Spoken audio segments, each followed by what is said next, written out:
Question for Coach? So, what are the first? You're the press secretary. what are the kind of the phases of preparation as you go from selection show to game week here for football? Well, I mean, frankly, it's we haven't changed anything. We've probably gone a little shorter, just because we're missing guys. You know, we're not practicing with 5 lines right now. So, I mean, we've gone shorter and probably more intense. You know, just trying to do everything fast. You know, you get a little concerned because we're trying to also be competitive, and the last thing we need to do is have somebody get hurt in practice. So, it's kind of a fine line that you have to draw, and just pray for the hockey gods to watch over you. So, but I think it's just about, you know, doing everything fast. I mean, the teams we're going to see this weekend are going to be, you know, great speed teams. So it's going to be about doing things fast.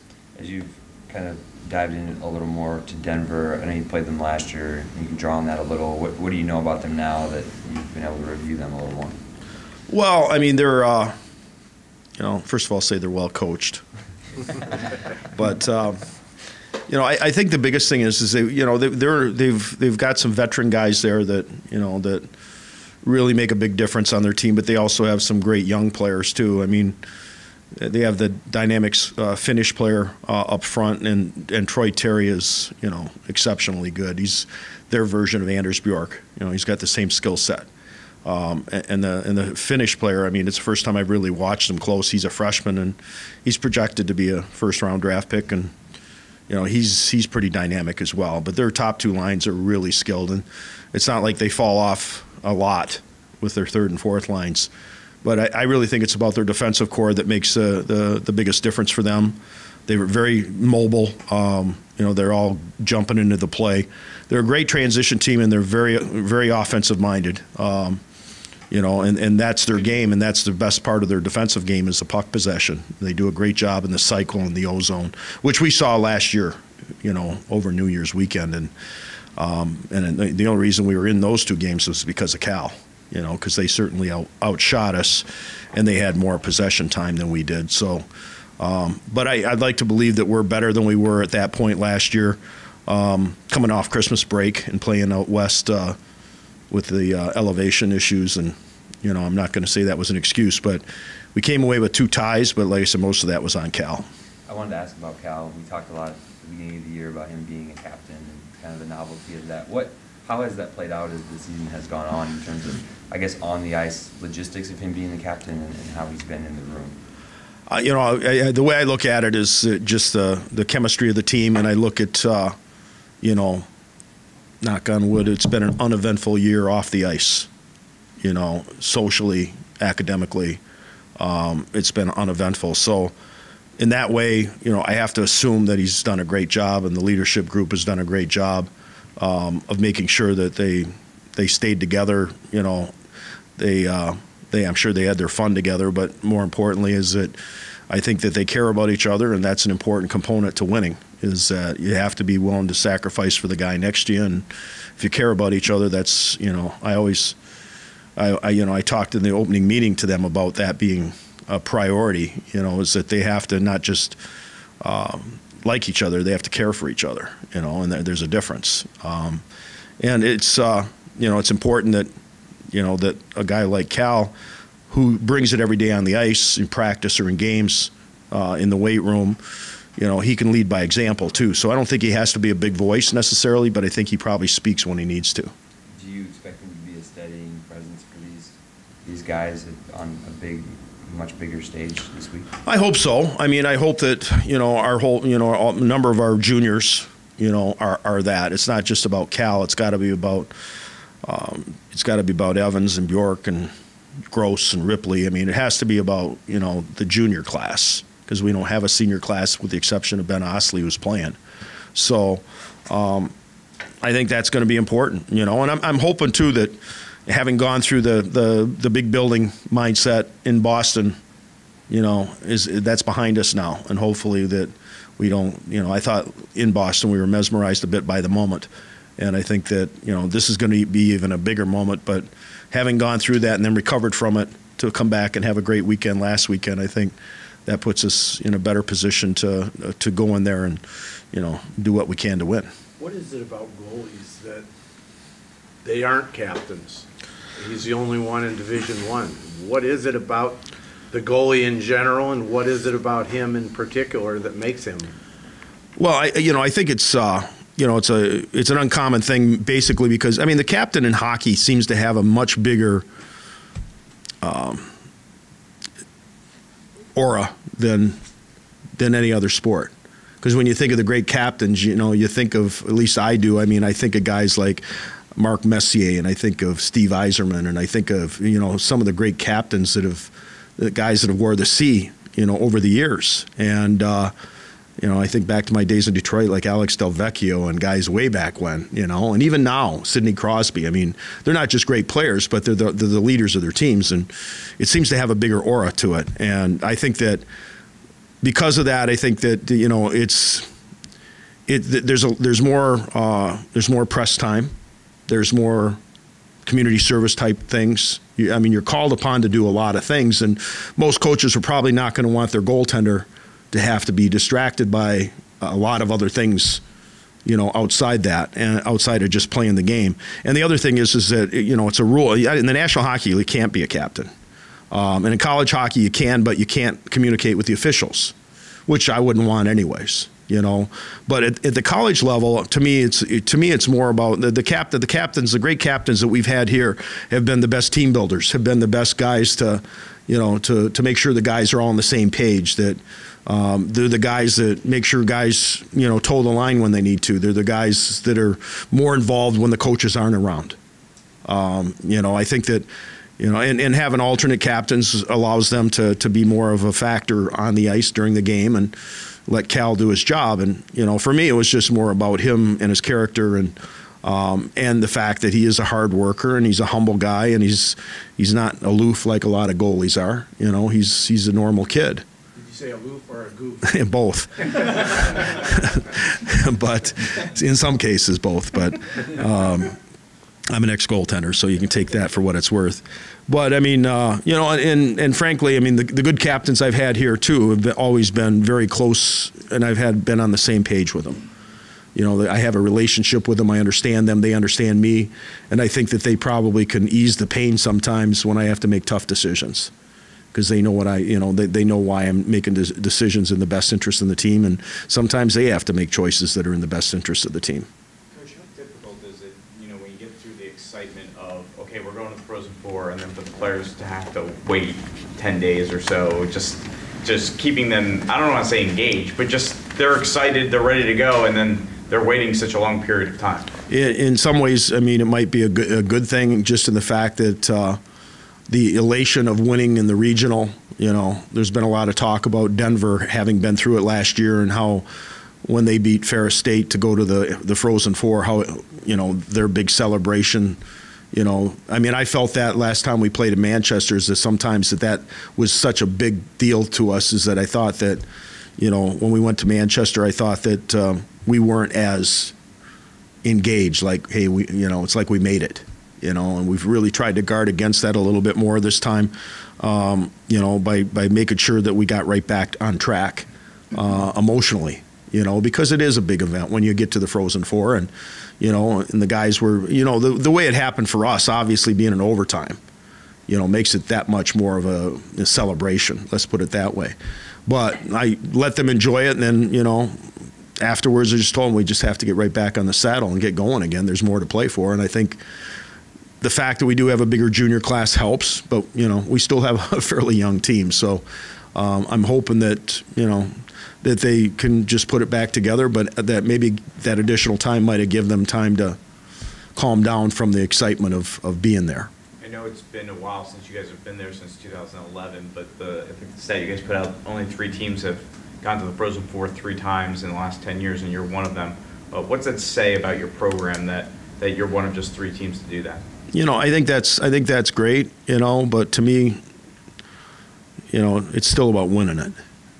Getting there is one thing, but winning it's something different. It's a lot more challenging, and I've been fortunate to be part of, I think, 7 Frozen Fours, one as an assistant coach, but I think that getting there is one thing, but having that mindset that, we need to take the next step.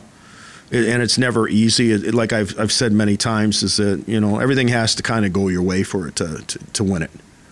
It boils down to a lot of factors. Some you have control over and some you don't. And, hopefully this team's shown resiliency, so we've shown the ability to come back. We've shown the ability to get on top of people early, and hopefully all those different scenarios come to play that we can respond. But, hey, we're playing an exceptional hockey team. And just watching them on film, I mean, they're the best team I've seen this year. So, I would have thought, Lowell might have been the best team I saw all year a week ago, and I still believe that. But it's the best team we played this year. But, from what I've seen of Denver, they're the real deal. They got all the right complements to their team. Who do they compare to most, the teams you played this year? They're probably a deeper version of Boston University or BC. I mean, they're a high-speed team, a great transition team, but they're also a very, very good cycle team. They cycle the puck better than any team I've seen this year. Sorry. You touched on it earlier. What about this team has changed in your mind to give you confidence that the moment on Thursday won't be as mesmerizing to them as it was at Boston Garden?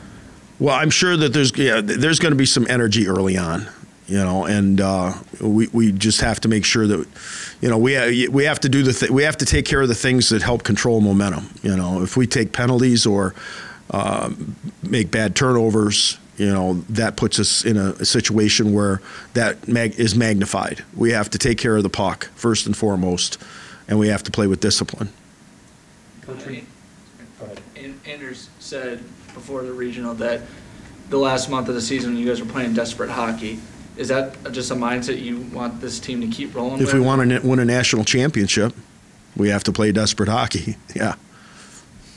Coach, with the way the second line's kind of moved around the last couple of months, Jack Jenkins has really kind of taken hold of this opportunity. How would you describe his evolution and his importance to the team down the stretch? Well, it's with having lost those couple guys early in the semester, it opened the door for Cal Burke and Jack Jenkins, and then Cal went down, and both those guys I thought took full advantage of the additional ice time and the additional opportunity. And then since Cal's been out, I mean, Jack's even become more crucial because I need to use him at center sometimes. I need to use him at right wing. He's on the penalty kill. He's on the power play.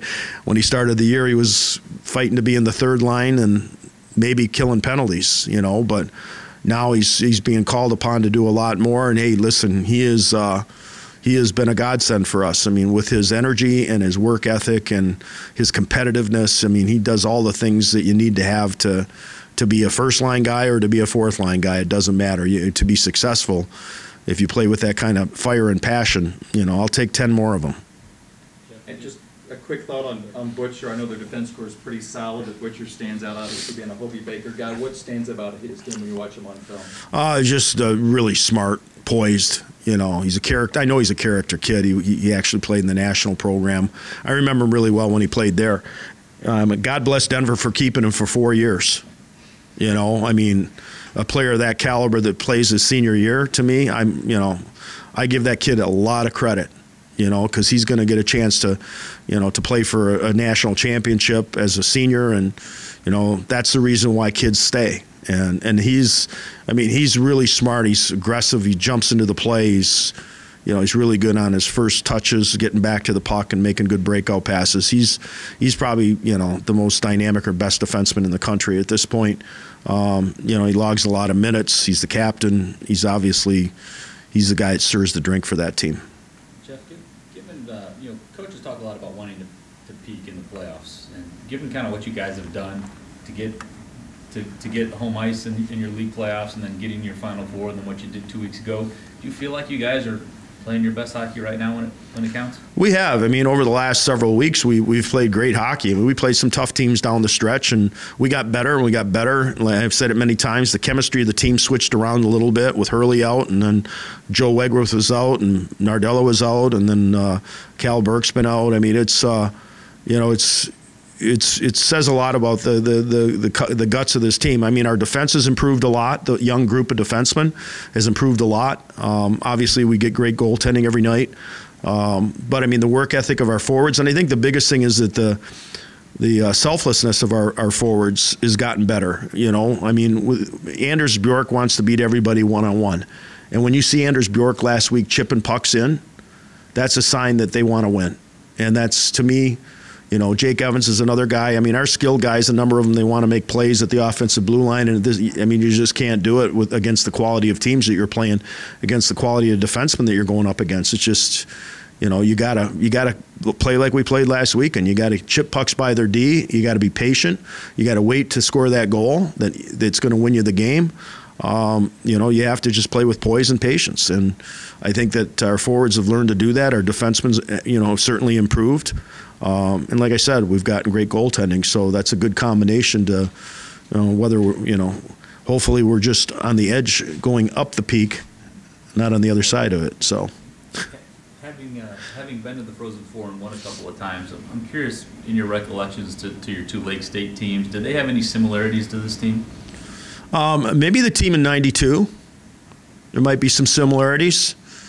It's funny I say that right now because the star player is sitting up in my office right now from that team. His son is here on a recruiting visit. I can't say his name, so. But it's kind of coincidental. That team reminds me of him because he was a very similar type player to Anders Bjork. And, you know, yeah, I mean, that team was young. The team in '91 should have won it because that was probably the most talented team I ever had at Lake Superior.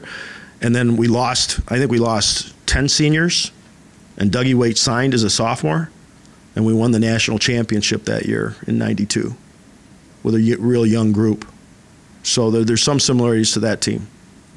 What's it about a young group that allows this to happen, or how special is it that this group has overcame the fact that they don't really have any seniors? I just think that they probably rallied around it. You know, the one interesting thing about being here at Notre Dame is it seems that there's a lot more cohesion amongst the classes than anywhere else I've been. In other words, like the junior class is really close and the sophomore class is really close. They're good friends because they do everything together. They go to classes together, they study table together when they're young guys. They do everything together. They go to training table together. But the thing is that if you have good leadership, that they bring the other classes in to the core. And then, like I said, the best teams we've had are the guys that had good leadership that pulled those guys in. And it can't just be about parties on Saturday night. You know, it's got to be about other things, you know, going to the movies together, going golfing together, you know, doing things away from the rink that that they're together. But the classes are really close. And, you know, I think that the fact that our junior class is really close. And I think that that's where our leadership group is. That's where the strength of our team is as far as, you know, our core guys that help us win. And I think that they've been very selfless. They've shared themselves. You know, they haven't been just into themselves. They've reached out and they've made the team become closer. They've become good friends with the sophomores and the freshmen. And, you know, and I can't forget Ben Osley and Chad Katner. You know, they're living off campus, but they've made the effort to be part of the group too. You know, the two seniors, and I don't want to forget them because, you know, they've had a positive impact as well, you know, in a different way. You look at this junior class, and you know, you don't have the senior leadership that maybe you had before, but they've gone through their struggles and they've been battle tested over these 3 years because they've been in such an important role. When they're struggling freshman year, do you remember kind of a moment when you thought a lot of these freshmen are starting to come together at all? I remember when I remember the last tough moment they had was in Minnesota. I mean, that was the bad moment. That's when the deer in the headlights act when this junior class was freshmen. But no, I mean, when they started coming together in the second half of that year, I mean, they started figuring things out, you know. And that was another team that had a young defense, obviously, because we had 3 or 4 freshman defensemen in that class. You know, I think it was probably mid-season. I couldn't actually give you the actual weekend that it might have happened, but you know, I think that they slowly evolved, you know, and you know, and it may have been that last series of the year, you know, that last series against UMass Lowell after playing that marathon overtime game. You know, we beat them on the second night of that 2-game series, that best of 3, you know, and that was a moment for us. I mean, Lowell's had a lot of impact on, you know, our team at times, in bad ways and good ways. How did that transfer into that big run you guys went on the next year then? Well, again, I think a lot of it had to, that group that senior class last year, the leadership was really good, and I think they helped pave the way for this group to understand what they had to do.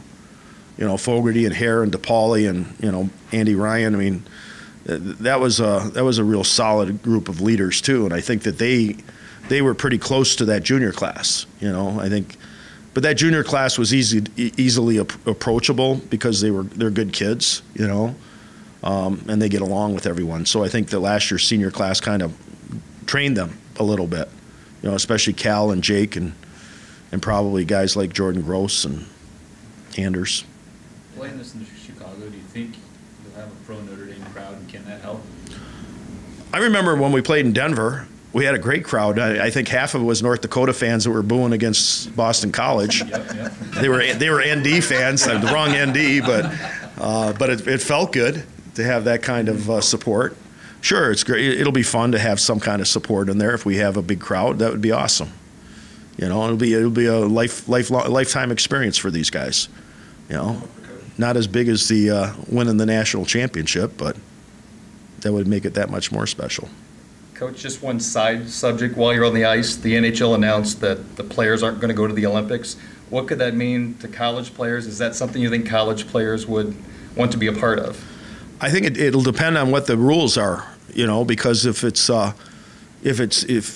they make the rules that any NHL signed player, which means guys that are playing in the American League, can't play in it, that's going to determine a lot. We're talking about a month away from school in February, but that could keep, some of the juniors, some of the good sophomores that are really good players. I'm sure USA Hockey would have probably liked to had it happen before this date, to be honest with you. So guys like Colin White and, guys that played on the national junior team that have signed recently, Besser, some of these guys would have stuck around maybe to play another year of college hockey. So, but yeah, I think it could have an influence on keeping guys around, because that's certainly a once-in-a-lifetime experience is to play on an Olympic team. Thanks, Coach.